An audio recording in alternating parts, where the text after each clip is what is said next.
अरे अरे स्कूटी कौटी फसिला आसतु जाना। हेलो हाय नमस्कार मु रजली वेलकम कर मोर मिनी ब्लॉग को से दिन था संडे तो से दिन छुट्टी से आम चलू बहुत दिन पर टिके रील्स बनवाई मॉर्निंग रू उठी चुट्टी को पूरा सांप कर पूरा फरफर उड़े मु मो पार्टनर चलू बहुत खुशी रील्स बनवाई मुझे सुंदर नुआ आज लोकेशन थिला आम घर 1 किलोमीटर भितर गोटे नदी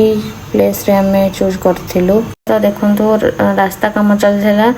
पुणी वर्षा होता से मो गाड़ी केमती रही बहुत कष्ट पर जाइकी मो गाड़ी से बाहर कर पारे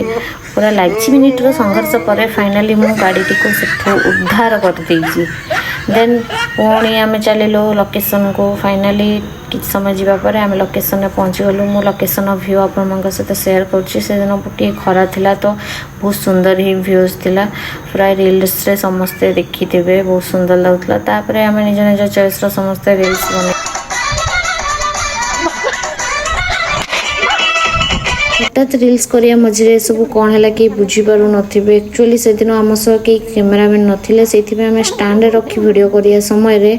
हठात पवन आसिला और स्टैंड रु फोन टी खसी पड़ीला जो कि आम बहुत मन दुख था देन आम घर को फेरिया बाट सेम प्लेस रे पुणी मो स्कूटी लाखीला पुणी बहुत कष्ट आम से स्कूटी को उद्धार करके घर को चले आसिया पर बहुत गाड़ी शुणिकी खाईदेलु बाय बाय।